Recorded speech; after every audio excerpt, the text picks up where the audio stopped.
analytical intelligence, i.e. knowing who's opened your emails and therefore who to follow up, and you can approach those calls in the right way, actually prospecting's become much easier because you can see who's warm, you can disguise a follow-up, particularly to following up a click-through on an email. You can disguise that in customer service by saying, oh, hey, Hamish, we know that you signed up for our newsletter a little while ago. I can see you've been following the links to see the tips. Can I just double check? Is there any that you're using that's particularly working, or is there any challenges that you're facing at the moment that we could write an article on? And you can actually use that kind of proactive account management before somebody's even a client, and you can use that style of cultivating relationships with people rather than searching for your next sale. And obviously with things like LinkedIn, you can do so much research now. You know a lot about people before you dial, so the more you know about somebody, the easier it is to keep them talking and to flatter them into enjoying the conversation and eventually opening up and asking you questions.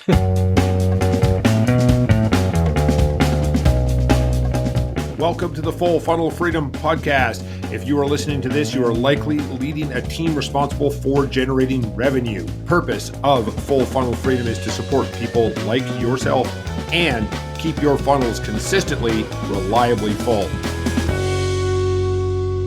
Welcome to the Full Funnel Freedom Podcast. I'm your host, Hamish Knox. Today, I am massively excited to have a fellow prospecting call nerd on the show with me today. His name is Anthony Stears. He's based in the UK. He is better known as the telephone assassin, and he's on a mission to get businesses talking again and stop people from hiding behind their emails and social media. He's a conversational strategist, helping clients to get in front of more of their ideal customers and getting more business from their existing clients by using good manners and emotional intelligence. Anthony, welcome to Full Funnel Freedom. Thank you very much, Hamish. I'm excited. And I'm getting close to Christmas as well. Absolutely. We're recording this right around Christmas, so both of us are feeling very festive and very excited to dive not into decorations and eggnog, but the phone and prospecting and how do we get our sellers to actually use the phone consistently. Before we get to that, Anthony, I've given the audience the 30,000 foot view of who you are and what you do. Tell us your story. Tell us how you got to where you are today and what makes you so passionate about being the telephone assassin. Okay, so a very speedy version of my story is my first job when I left school. I worked in sort of real estate. I was an estate agent here in the UK, realized that I was going to go into sales, and that was the biggest thing I could sell with the biggest commission. And it's not a particularly loved industry here in the UK, so it wasn't hard to stand out by just being a bit better at customer service. But from there, I went on to basically sell a data profiling tool. So people who were doing their marketing would buy their databases from us, and I'd help them basically buy a wish list rather than a big database and focus campaigns. And I started to write telesales scripts, and enough people asked me if I would make the calls for them. So I set up a telemarketing company with a friend who worked at the same company. Realized he was full of a lot of, let's say, hot air. And after I bankrolled the company for a little while, realized he liked to tell porcupines, and they caught up with him. So I ended up closing down the telemarketing company and basically being a freelance salesperson for smaller businesses. And I started off doing some campaigns, making calls, and quickly got locked into some retainer contracts, really. And then my accountant asked me a question, which I didn't have a smart answer for, which is, how do I make money out of my waiting list? Because he knew I had a waiting list of clients. And because I couldn't think of anything smart to say, he said, well, why don't you stop selling fish and teach people to fish for themselves? And I reached out to my waiting list, over 20 people. I basically said, look, my retainers aren't slowing down, but I'm going to run a workshop to show people how to do this. Would you want to send some people on it? And enough of them said yes. I made a month's worth of money in a day. I thought, wow, this is great. I want to do more of this training. And then I joined the Professional Speaking Association, the PSA, and that was just over 10 years ago. And since then, I'm kind of the go-to guy for telephone engagement, and I get to travel all over the world talking about it. And so that's the quick version of how I got to where I am today. Love it. What an incredible story. It's very interesting how different professions are viewed in different areas of the world, because realtors maybe not so high in the profession ranks up in England, and in Canada especially. It's very much like everyone knows 17 different realtors, and they all think well of them, whether they actually use them or not. So what a cool story. I'm really excited to chat with you about prospecting calls. Most of the listeners have heard my story about making 5,000 cold calls in my first 6 months running my business. And that was either leaving a voicemail for or speaking directly to a decision maker. So if I called up and said, ring, ring, hello, hey, is Anthony around? No, he's on holiday for 2 weeks. That didn't count. So it was 9,000 to 15,000 dials in my first 6 months. And then I realized that I was becoming a telemarketer, and I'm definitely not a telemarketer. So shifted things, but still made the prospecting calls and really, really like it. And so I'm very curious for our sales leader audience. Let's start at a high level with just the mindset and the outlook around prospecting on the phone with sellers. How do we get our sellers to really believe that the phone can still be an effective tool when we've got all these other ways of communicating with buyers these days? We all know the phrase that people buy from people. They don't tend to buy from machines. Yes, we do use self-service where it is more convenient, but much of the time, if there is a question or a concern, having a human being to speak to makes all the difference in giving you that security and it encourages you to make that purchase that you might make without somebody else getting involved. For me, I think telemarketing used to be seen more as an entry level into sales and the world of business, because you started off, and if you could book enough meetings, you got an opportunity to attend a few meetings. And once you learn how to run a meeting, you then got to fill your own diary, and you had your own telemarketer, and you could work your way up. Whereas I think telemarketing's changed simply because back in the day, there wasn't the internet. You were given a directory. You picked a section each between you and your teammates, and you'd phone through as many as you could. And each no was one step closer to your next yes. I think that's a phrase most people have heard. In this new digital age, I always say that's a risky strategy. If you upset the wrong person when you're phoning and they start typing online and they've got a bit of a pull and they're an influencer, all of a sudden you have to start creating marketing material to bury the bad stuff that's being said about your very rude salespeople. And with all this use of social media, LinkedIn, prospecting can be done in lots of different ways. And don't get me wrong, if you send 1 million emails, you might get a few people respond and you'll pick up a few leads. You'll probably get quite a few unsubscribes and some people who didn't like it, but there you go. You can't make an omelette without cracking a few eggs. However, nowadays, if you combine some analytical intelligence, i.e. knowing who's opened your emails and therefore who to follow up, and you can approach those calls in the right way, actually prospecting's become much easier because you can see who's warm. You can disguise a follow-up, particularly to following up a click-through on an email. You can disguise that in customer service by saying, oh, hey, Hamish, we know that you signed up for our newsletter a little while ago. I can see you've been following the links to see the tips. Can I just double check? Is there any that you're using that's particularly working, or is there any challenges that you're facing at the moment that we could write an article on? And you can actually use that kind of proactive account management before somebody's even a client, and you can use that style of cultivating relationships with people rather than searching for your next sale. And obviously with things like LinkedIn, you can do so much research now. You know a lot about people before you dial. So the more you know about somebody, the easier it is to keep them talking and to flatter them into enjoying the conversation and eventually opening up and asking you questions. Amen. I love that. Yeah.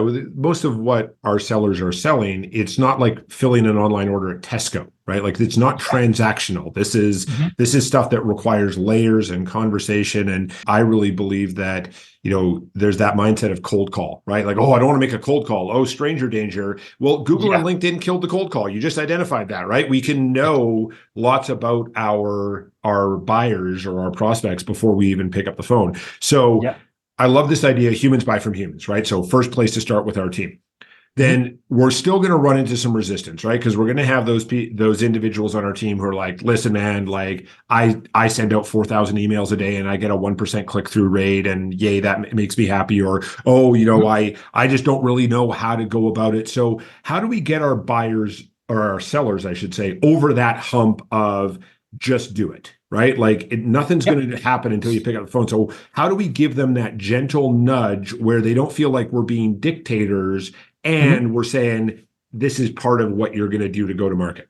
Well, this is where you need to reshape what it is they see that you're asking them to do. So there's two elements to this. Firstly, you need to turn people who think they're cold callers into proactive experts. Say more. It's one of those things that if you think you're a cold caller, who likes to be cold called? Nobody. Okay.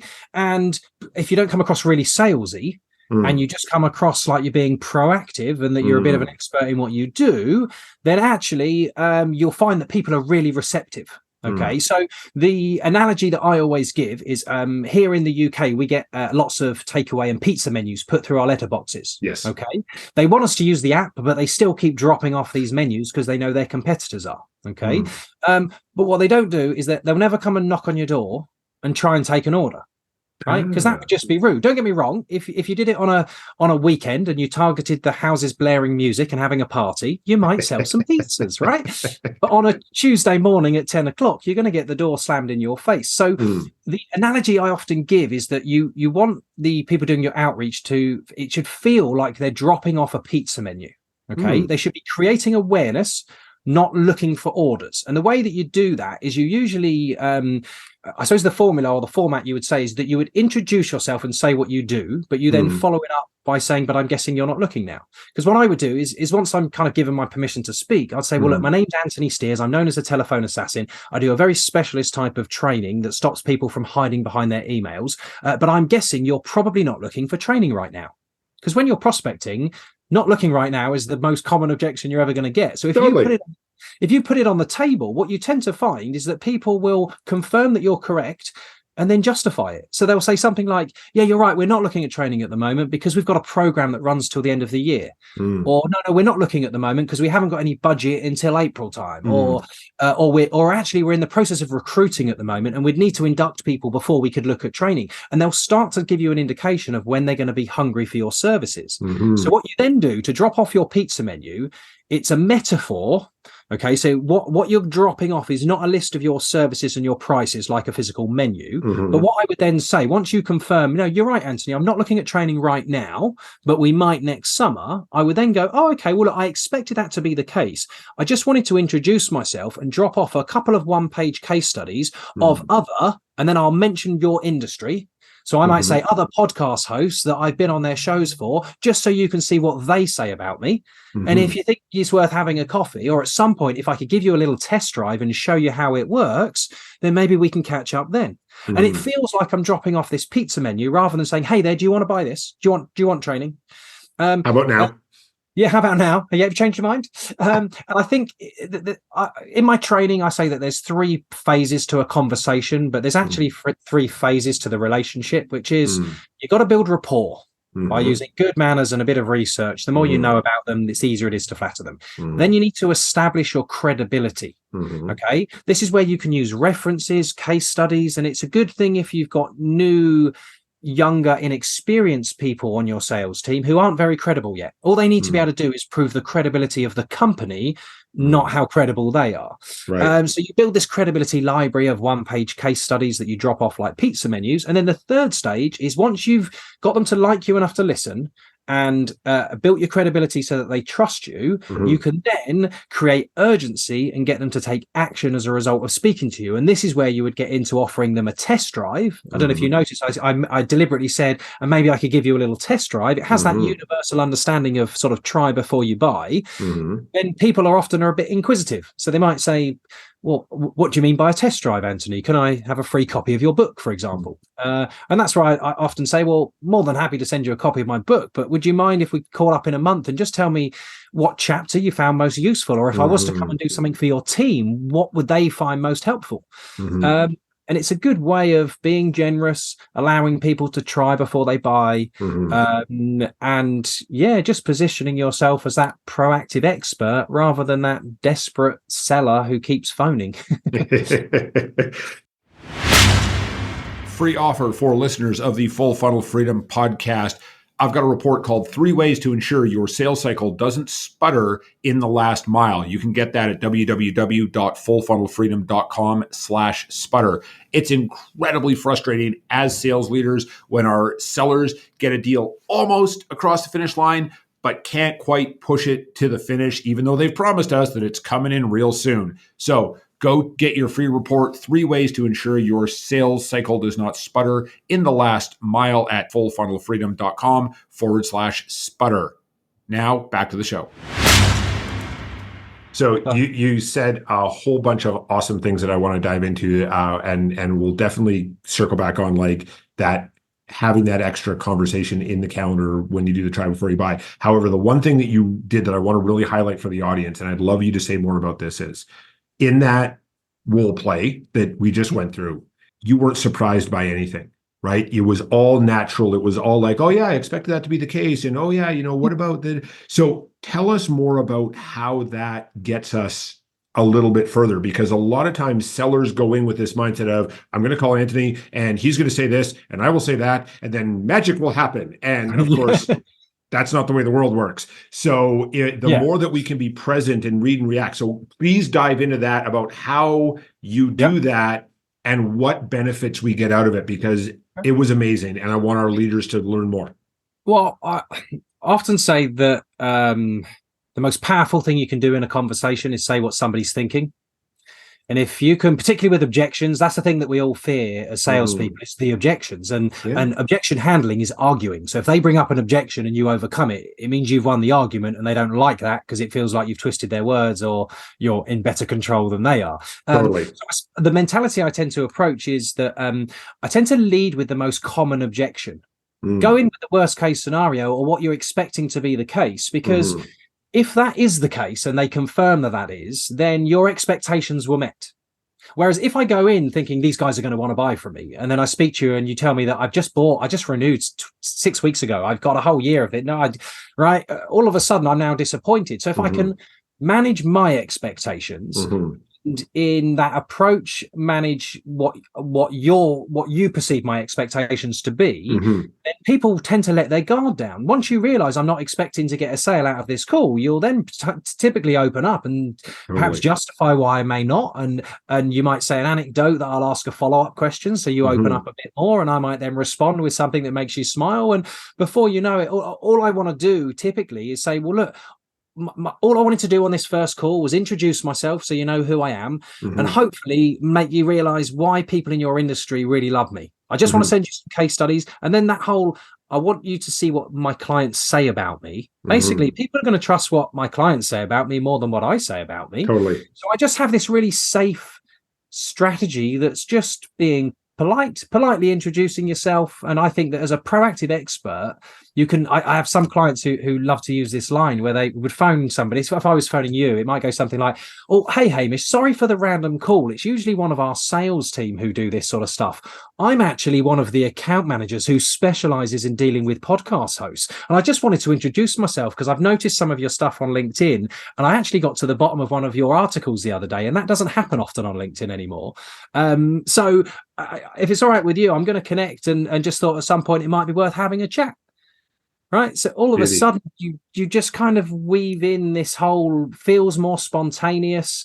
The fact that if I've got a bit of research done about you, you'll feel like you were somebody that I've taken a real interest in, rather than you're just a name and a number on the list. If I was to go, oh, hi there, is Hamish there, please? Hamish Knox.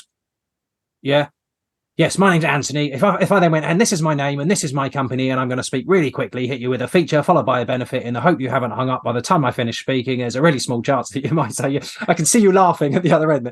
But you know what I mean? So if you can get people in that mindset of a proactive expert is just an ambassador for your business, really.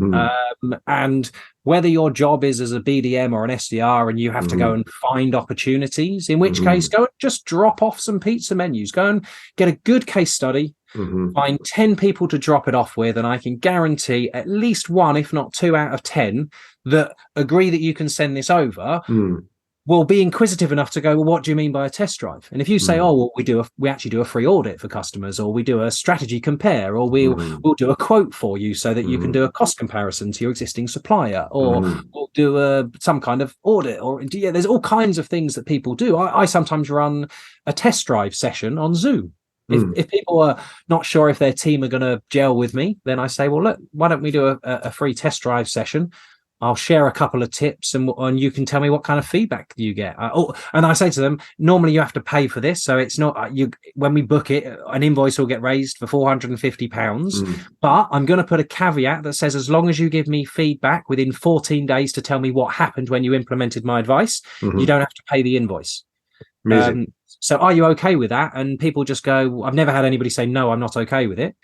And it sets a value expectation on what my fees are going to be like, and they know that that's only for a half an hour call, so they know I'm not cheap. But it's me putting my money where my mouth is. And as a leader, if you can empower your team and supply them with mini case studies that basically give them a credibility library that they can dip into, and ask them to drop it off like a pizza menu, and off the back of that, look at how many people ask questions and are interested in a test drive, then you can look at how many meetings you book, how many demos, all that kind of stuff that might follow on from that process. But I think if you take away the pressure of booking the meeting, then sometimes that not lowering their expectation, but making their expectations a bit more realistic means that their days aren't filled with rejection. Yeah, I often say that phrase of each no is one step closer to your next yes is I think is now absolute rubbish. I think if you get 2 no's on the trot, it's either because you're phoning the wrong people and there's no need for your service, or you're using the wrong approach and you're actually just coming across so salesy that people are instantly going, not interested, go away, send me an email, something along those. But as you touched on, there are so many other methods now where you can reach out and break the ice and connect with people. And a lot of the younger generations coming through are absolute whizzes, and they're so quick at doing research and finding blogs and articles and information about people. As soon as they learn how to weave that into an actual conversation, they'll realize that people are putty in your hands. It's easy to guide a conversation if you do some research and you have a bit of a structure and a realistic plan of moving them forwards and through your pipeline. So yeah, I feel like I've wandered off on a bit of on there, Hamish, but yeah, hopefully those things of proactive expert rather than cold caller, and the mentality of dropping off a pizza menu rather than feeling like you're knocking on their door, should be a good kind of mindset as a leader to try and empower your team with.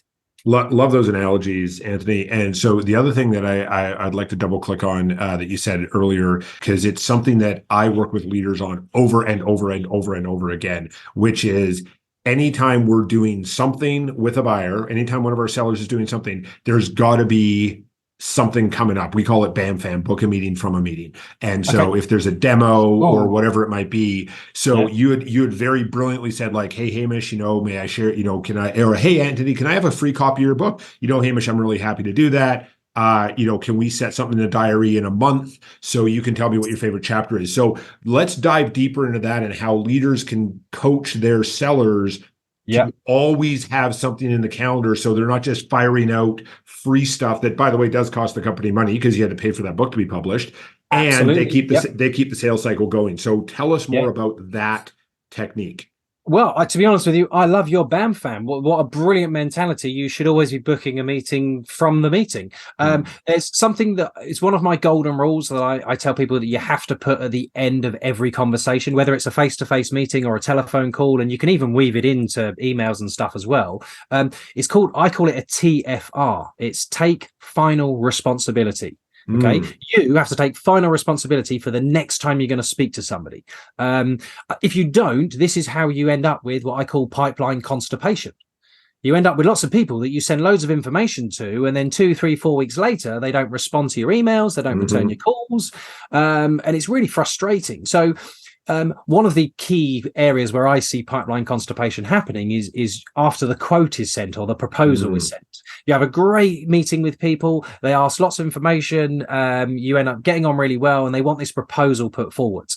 And the way I would do a TFR at the end of this is I would always turn around to them and say, well, look, it's going to take me a day or so to put this together, but I've kind of talked you through what we're going to do, but let me put this down in writing as a program for you and put some costs and timings around it. And then I would say to them, but realistically, when do you think you're going to get a chance to have a look at this? So I would now open it to you to set a time frame. Okay. And quite often people will say, obviously, depending on what time of year it is, but usually either by the end of the week or within the next week or so. Okay. Sure.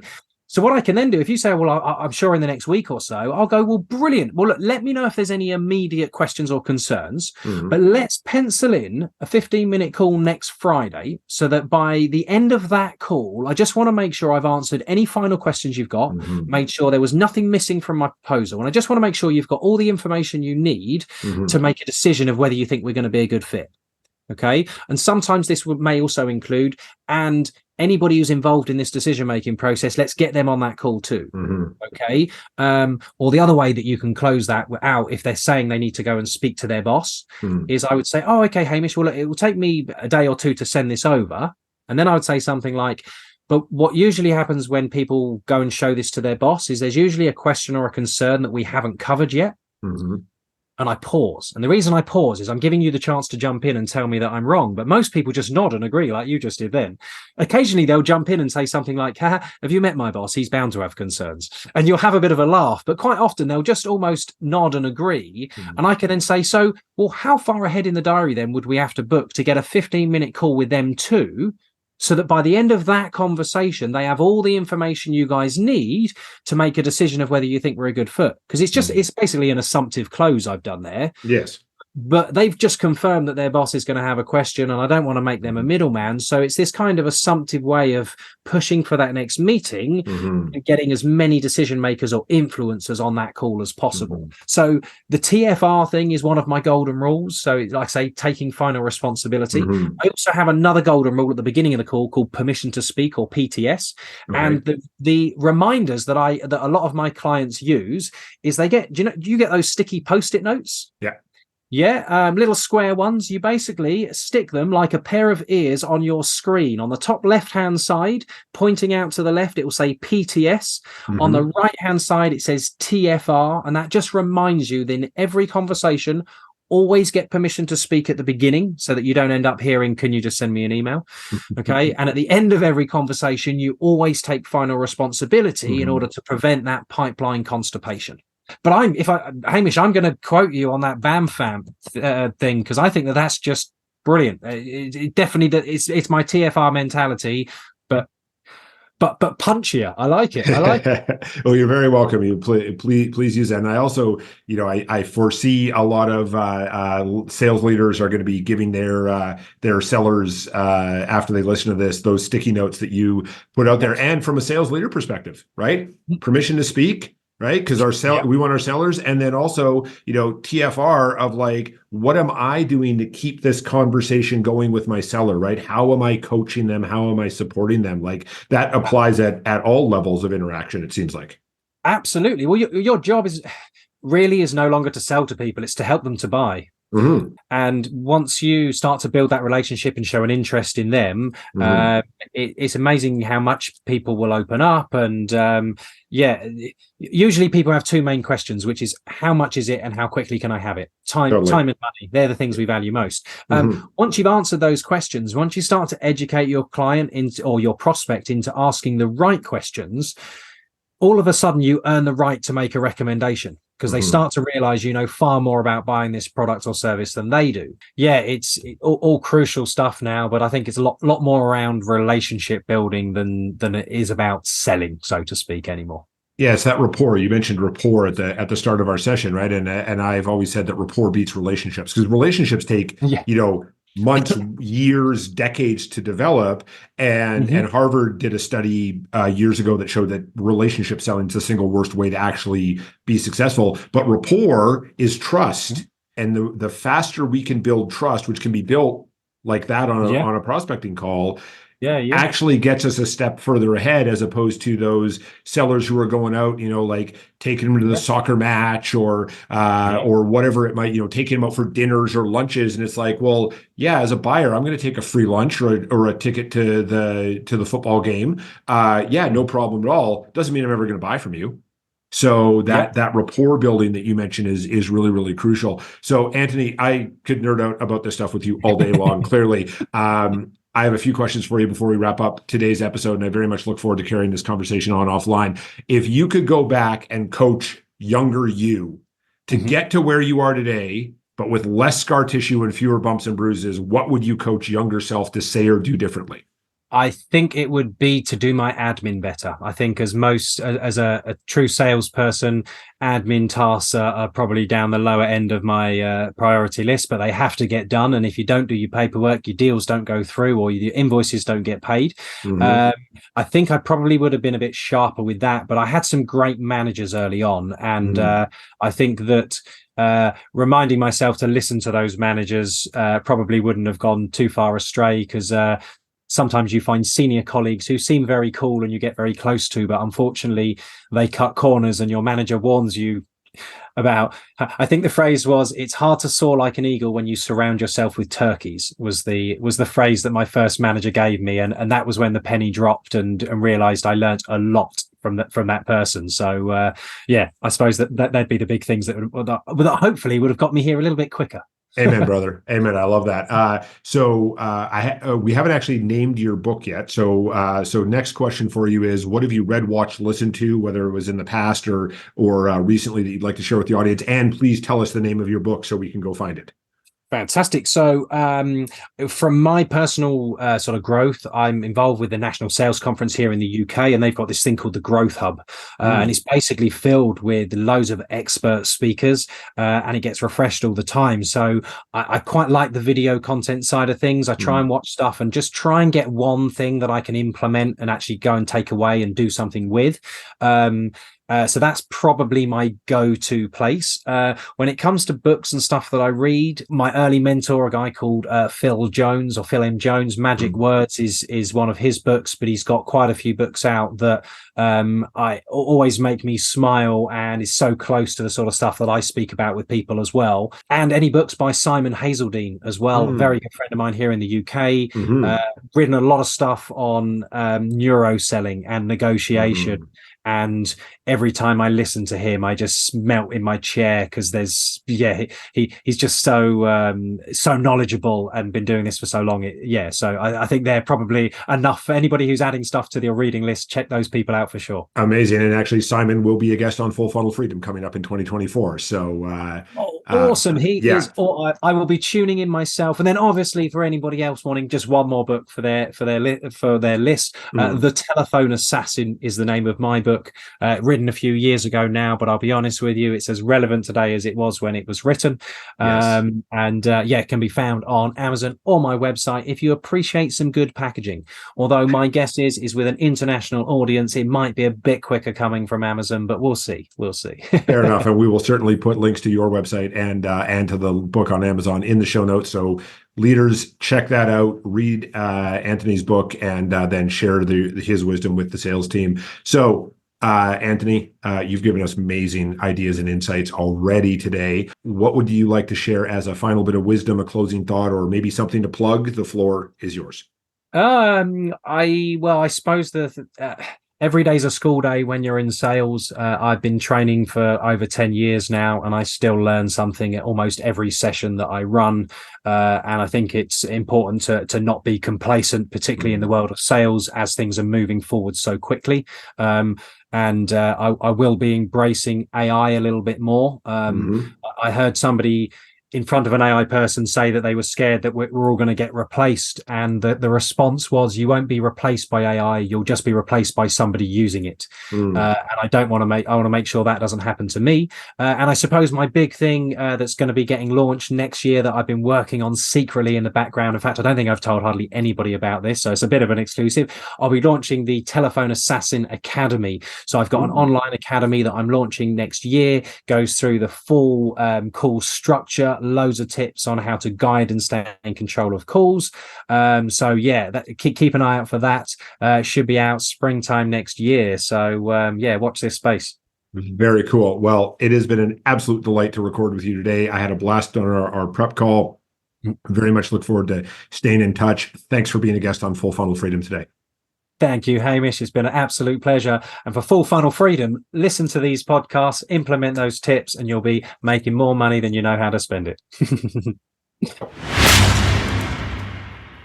Sales leaders, obviously, I like prospecting on the phone. And so Anthony and I had like another 20-minute conversation after we stopped recording. We clearly could have nerded out about that all day long. And I expect that he will become one of our repeat guests on the podcast sometime in the future. So my big takeaways from this interview, this conversation with Anthony about prospecting on the phone, number one is that mindset of being a proactive expert. You've heard me say over and over again, I love proactive. Certainly pennies from heaven. Awesome. Love pennies from heaven. Love those random buyers who reach out and go, hey, I've done my research. I really want to work with you. Where do I sign? As we all know, those don't happen very often, and we certainly cannot scale successfully waiting around for those to happen. So that proactive expert mindset was really powerful for me. The other thing that I really loved in his little monologue role plays were the idea of being completely present and unfazed by whatever the buyer says back to us, and also bringing those objections up front. Something that we teach our clients to do when we're working on prospecting calls is, if you are in a business where there is a very common objection or objections from the buyer, certainly we don't want to dump all of them up front on our prospect. However, if there's a very common one that especially your sellers are hearing on a regular basis, start the conversation with that, like Anthony said. And then the other side of that, and my last big takeaway from today's conversation, was PTS, permission to speak, and TFR, take final responsibility. And that is a great metric or great acid test for our sellers of, do you have another conversation booked? Or when the buyer said, can you send me this information, or can I have a demo, or whatever, did we take final responsibility to set up another conversation with them? And I loved the way he did that little role play around getting from the intermediate decision maker up to their boss. So I go back and encourage you to listen to that section again. Have your sellers listen to that section of how he very nicely transitioned gently to, when do you and I reconnect, to how do we get connected to your boss so that we can answer all their questions that they might have. I'd love to hear what your takeaways are on our social media. Of course, all of our podcasts are now out on YouTube under the Sandler Calgary YouTube channel. So go check those out. And until we connect on the next episode, go create full funnel freedom. Thanks for listening to today's episode of the Full Funnel Freedom podcast. You can continue to support us by leaving us a review and a rating, sharing this episode with a couple of sales leaders in your network who you care about. I'd love to connect with you. I'm easy to find, Hamish Knox on LinkedIn. Also, if you'd like a free 15-minute call with me, go to www.hamish.sandler.com/how-to-sandler. Until we connect on the next episode, go create full funnel freedom.